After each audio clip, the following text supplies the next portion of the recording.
led this group this year, so I'm so glad he's speaking to introduce the 6 and 7 class. Hello, Hari Om everybody. How are we doing today? Yeah. Awesome. So we have lined up some impressive performances for you guys today. We're going to start with class 6 and 7. And sorry, should I run the slides? Thank you. All right, so I'm just going to go ahead and introduce the background behind the class, what we did. And then students from the class have done a fantastic job of talking about what they have understood, learned, and liked from the class. So what you're going to hear from them is their impression of how they liked what they picked from the class, right? So, India, the sacred land. Anytime we talk about or think about India, right, it's always a kaleidoscope of things that we have in our mind based on what we have seen from our thought process of early upbringings and visits and such. It's so much difficult for kids too, right?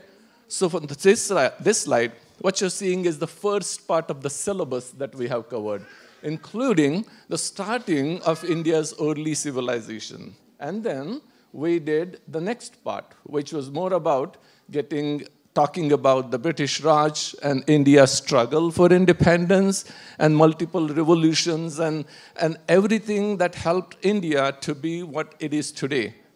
Now what we're going to do is, I'm going to call the students from the class. We're going to kind of go over on the stage so everybody can see them.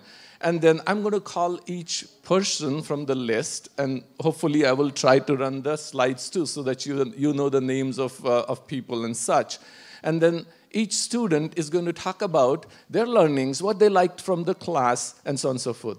We have also just 1 minute per person so that we keep track of the time. And we have 3 timekeepers here who have decided not to take the stage, but be on the background and help everybody. So I'll say, give a round of applause to our timekeepers first. And they're going to keep track of 30 seconds and 60 seconds and 0 second of each presentation. So hopefully it will all work well. So timekeepers, I'm going to read out your names. We have Akshita. Raise up, stand up, and say hi. Then we have Nimisha and Sean. All right. Thank you, guys. All right. I am going to request all other kids who are going to be presenting walk up on the stage from that left step. Be up here and then line up on the stage. I'm going to call individual person who is going to be speaking. We'll go through the time, and let's see if we can keep up with the time that we have been allotted here. Just give us a time while we all set up there. All right, guys, come on.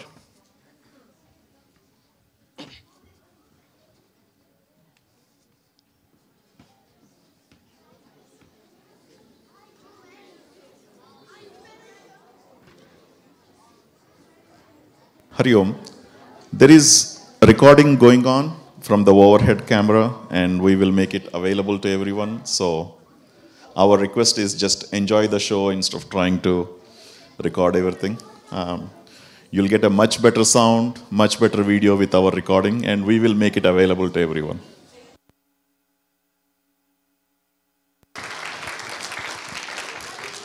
That goes for all of the performances, so grades 2 and 3 next, and then everything on the 14th.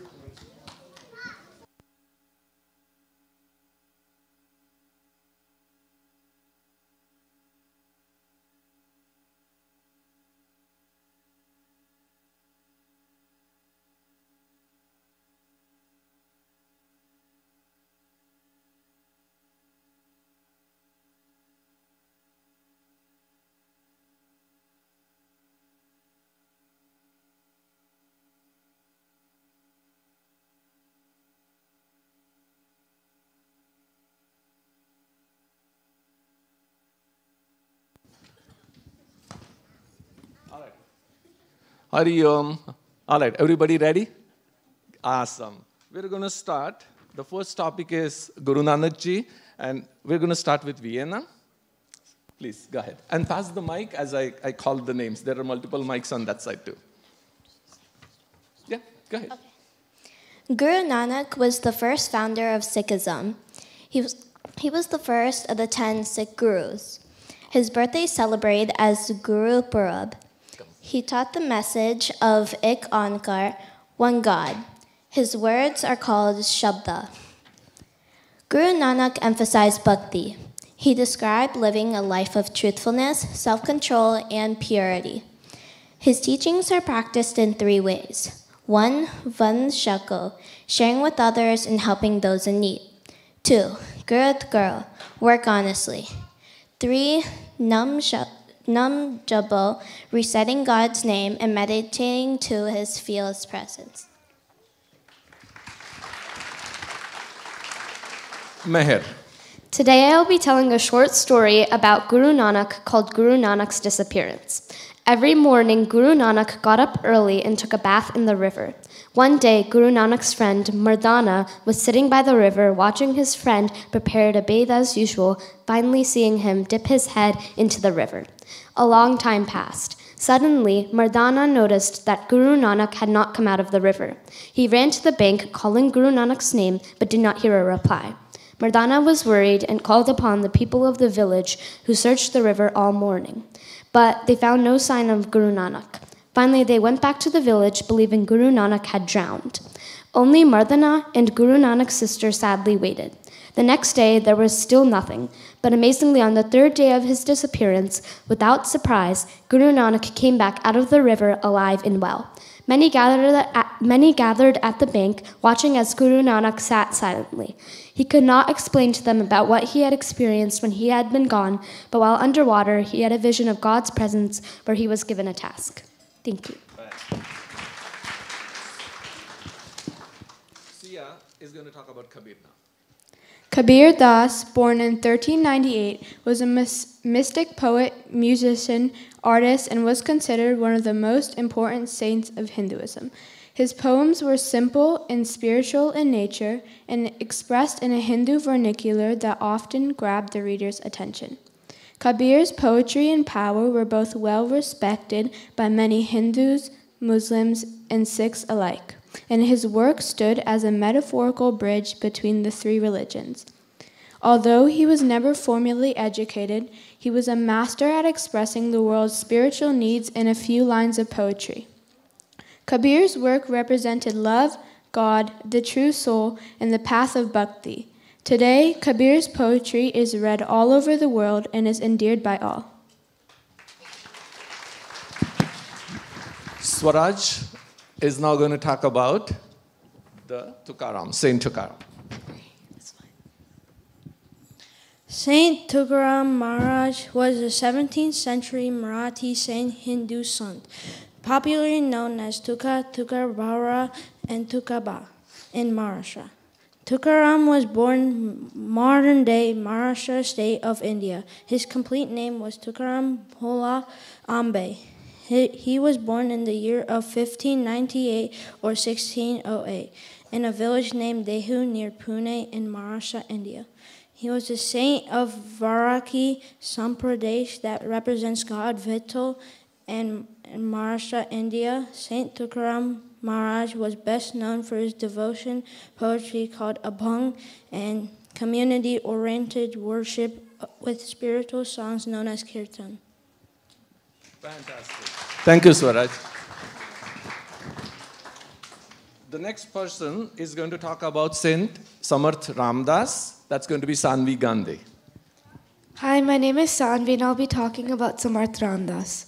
Samarth Ramdas, also known as Saint Samarth Ramdas, was born in Ambad, India, a small village in Maharashtra. He was born in 1608. He was known as a saint, philosopher, poet, a writer, and spiritual master. Samarth Ramdas was a big devotee of Lord Rama and Hanumanji. Ramdas got the name Samarth after his extraordinary patience and determination. He propagated the message that the power resides in the united people. He was the exponent of the Bhakti Yoga, the path of devotion. Samarth Ramdas sadly died in 1681, lived 73 years, and died in Sajjad, meaning fort of good people, located in Satara, India. We can all learn from Samarth Ramdas. Hari Om and thank you.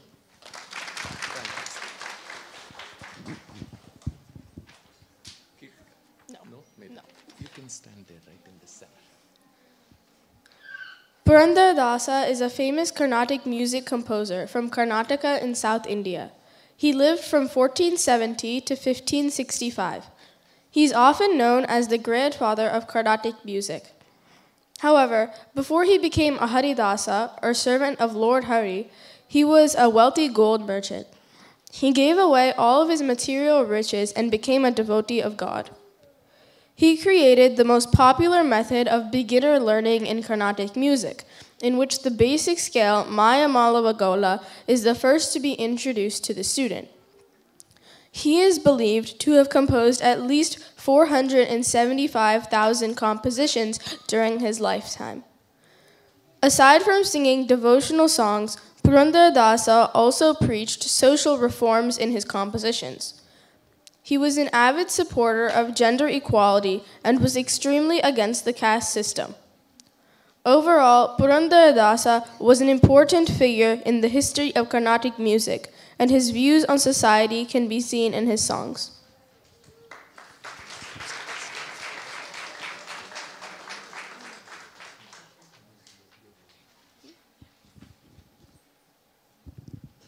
My name is Kirtika, and I'm going to talk about two saints of India. Meera, better known as Mirabai, was a 16th century poet and devotee of Krishna. She is a respected and loved poetess in the history of India. Her lyrical songs showing her devotion to Krishna are popular in northern India. She was born a Rajput princess. Her royal education included music and religion, as well as instruction in politics and government. Her devotion to Krishna started when a holy man gave her a picture of Krishna. The second saint of India I'm going to talk about is Tyagaraja. He was a composer of Carnatic music. He was born May 4th, 1767. He composed thousands of devotional compositions, most of them in praise of Lord Rama, most of which remain popular even today. 5 of his compositions, called the Pancharatna Kirti, are sung in programs in his honor.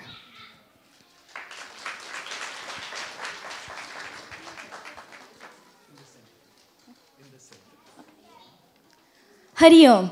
Kalidas is a great Sanskrit poet who blended stories from ancient Hindu scriptures with forces of nature. As a young man, Kalidasa had neither knowledge or poetic sense. He completely surrendered to Mother Kali and sought for her grace. Mother Kali blessed him with knowledge, and he came to be known as Kalidasa, which means a devotee of Mother Kali. He has been given the title Shakespeare of the East by poets from the Western world.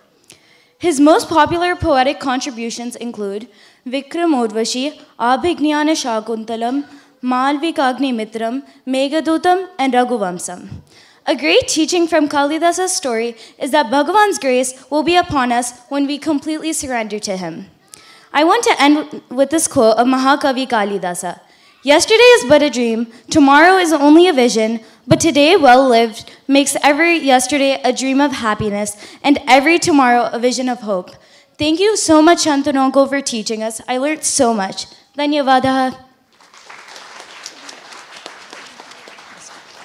Govinda, please. I'm going to talk about one of the most honored kings in India's history, Raja Shivaji.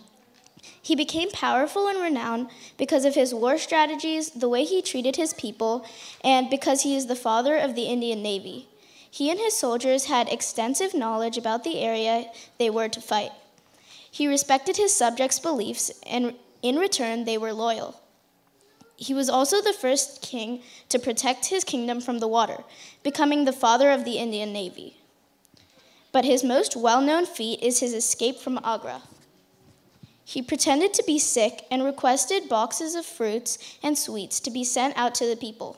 He then put himself and his son in different boxes, and they escaped Agra. His smart thinking and respect towards all has made him a well-known ruler who is a role model for all. Thank you. Ashlesha.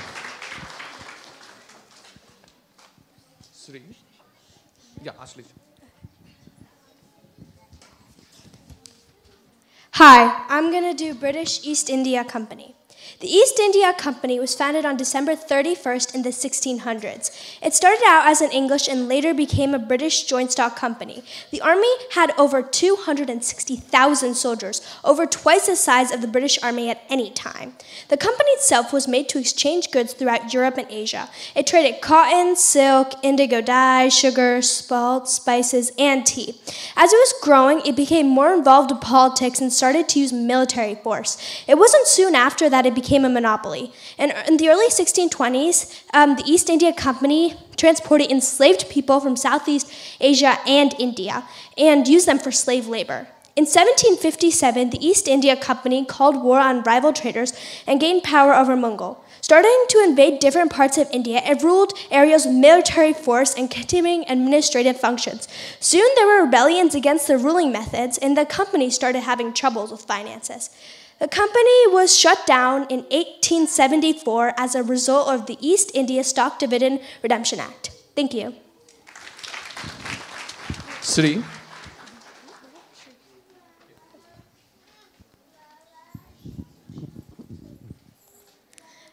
Hari Om everyone, my name is Dhanyashri Tyagarajan and today I will be talking about Rani Lakshmi Bai.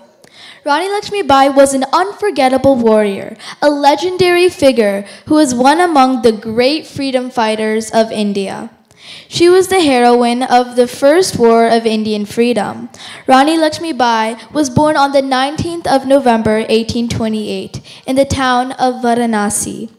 She was brought up in a Brahmin family and was named Manikarnika Tambe and nicknamed Manu in her childhood. Rani Lakshmi Bai was married to Gagandhar Rao, king of Jhansi. After her husband's death, she was in charge of the kingdom. Later, the Britishers tried to take over Jhansi, but she bravely fought back and died on the battlefield on June 10, 1858.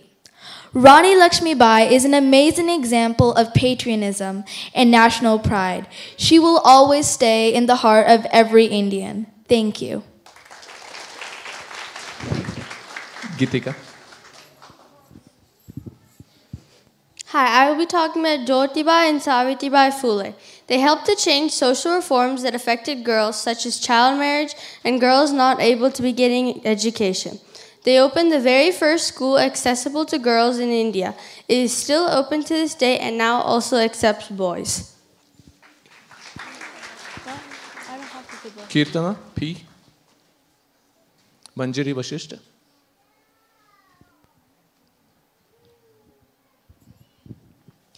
Hi, my name is Manjari and I'll be talking about Netaji Subhash Chandra Bose.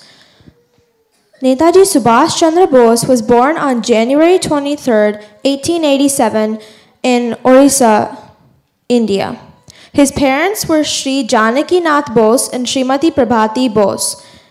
Netaji Subhash Chandra Bose was an Indian leader who played a very important role in the independence movement against the British East India Company.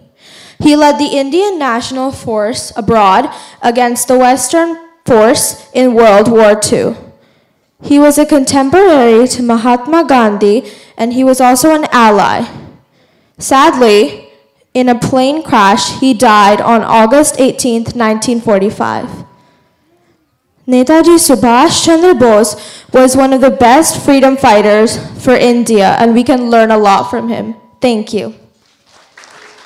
Arnav.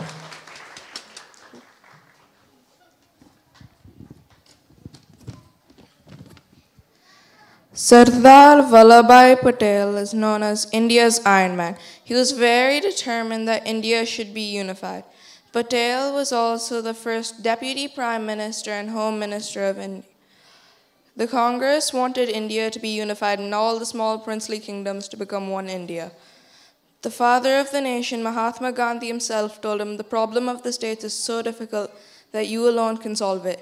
He made the small kingdoms join and make a unified India.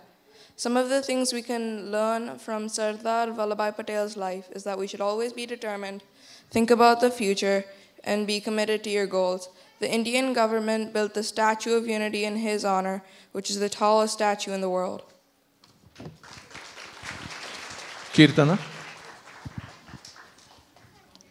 Hari Om, Indian Independence Day is celebrated every year on August 15th. This day reminds us of the struggles of the freedom fighters and the lives sacrificed by them in gaining independence. Did you know that the British Parliament passed over 196 laws between 1858 and 1947? After years and years of struggle, finally India gained its independence on August 15, 1947. The Indian flag holds a lot of significance as it represents the vision of our country. The orange band represents strength and courage. The white band represents peace and truth. Finally, the green band represents the growth and auspiciousness of the land. The Dharma Chakra in the center is blue with 24 spokes and represents constant movement or progress. India is the world's largest, vibrant, democratic country. It has served as an inspiration for people and countries all around the world. I was born on August 15th, and now I have a better understanding of the significance of this important day. Thank you, Shantanu. All right, thank you. Sandhi Jain, Ditya, and Vasvi.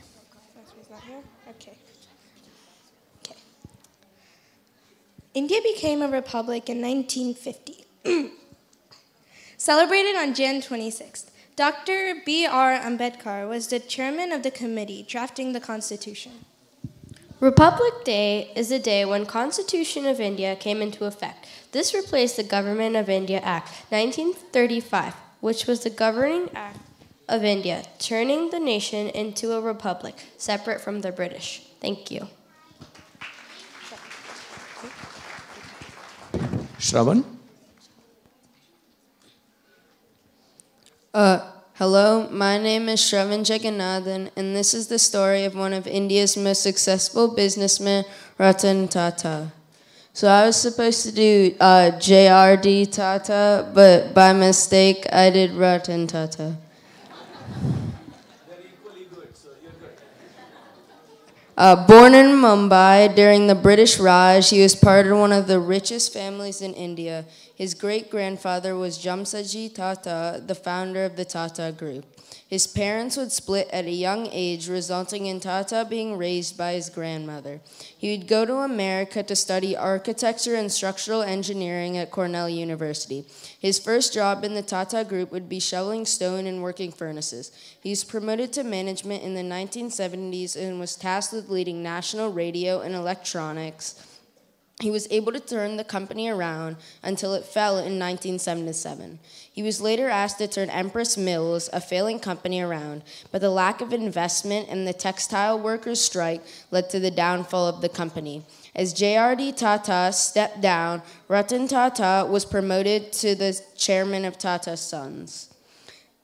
The biggest achievement was starting Tata's car Indica. Ratan Tata was able to overcome countless challenges throughout his life, but persevered and became an extremely successful businessman. Thank you, Hari Om. Thank you. Maithili, please. No? Ilya? Gauri?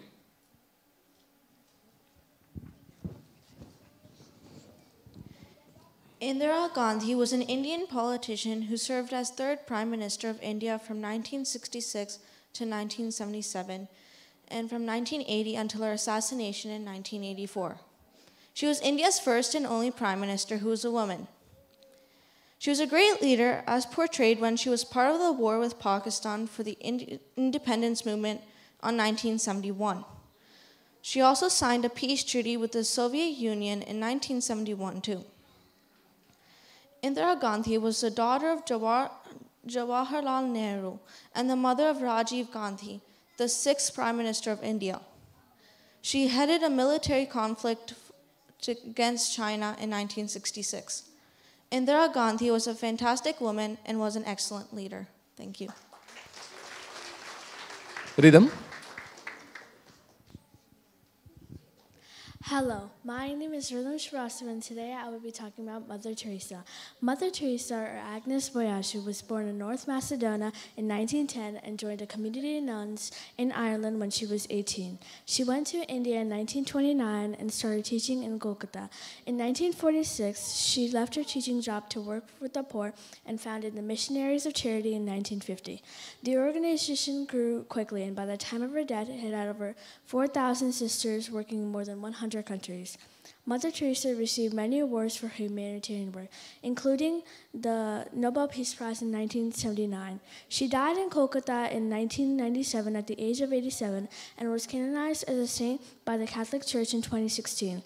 Mother Teresa's legacy of compassion and selfless service not only continues to inspire people around the world, but has also helped to alleviate the suffering of countless people and inspired many others to follow in her footsteps. Thank you. Fantastic. Thank you. Shrinika, please. Hello, my name is Shrinika, and today I'll be talking about M.S. Subbulakshmi.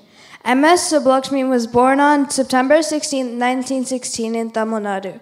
She was an Indian Carnatic singer and first musician to ever receive the Bharat Ratna. She released her first recording at 10 years old. At 13, she gave her first performance at the prestigious Madras Music Academy. At 17, she started going to giving concerts of her own. Soon she started giving performances around the world and was considered India's culture ambassador. In 1997, she stopped all performances after her husband's death. She sadly died in 2004. In her lifetime, she gave over 200 charity concerts. M.S. Subbulakshmi was a role model to all. Thank you. Aro?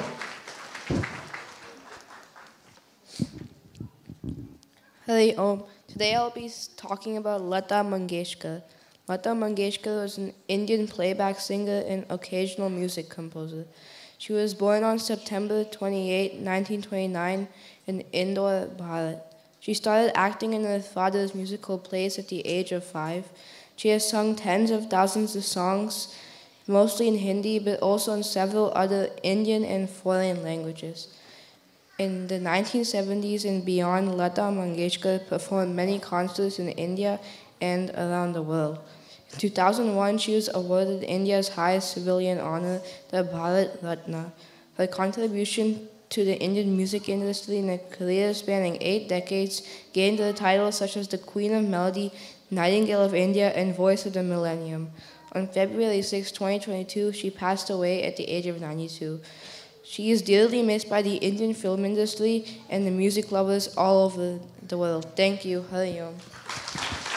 Fantastic. So we are going to do two things. One is going to wrap this up by the conclusion. Before I do that, I would request the timekeepers to come up on the stage, please, so you can get your pictures and recording. So please join here in the row. And we are going to sum it up by conclusion done by Sanvi Jain, Ditya, and if Vasvi is here. Before I do that, did I forget to call anybody who hasn't gotten a chance to go ahead and talk about your topics yet? No? We're good. All right, then. Sanvi, Ditya, and Vasvi, please. And Sean, come over. You can stand right in front. Come, guys. You did a fantastic job.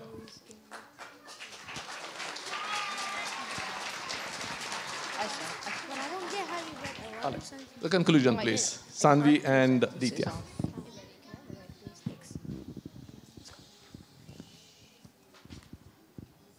Hi, so we kind of forgot to introduce ourselves the first time. So my name's Sanvi Jain and my name is Ditya. We'll be talking about the conclusion.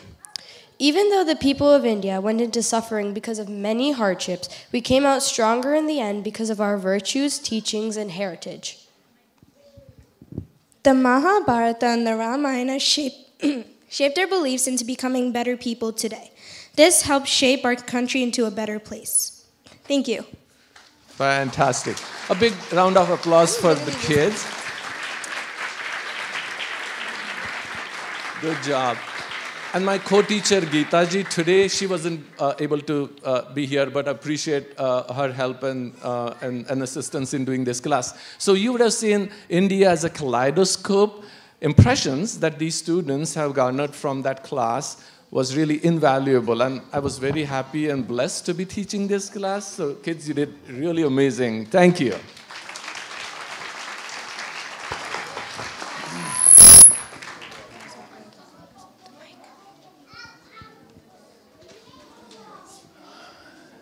What a wonderful display of everything that they've learned. Whether it's history, saints, rulers, or just famous people who've made us feel proud of the heritage of Bharat.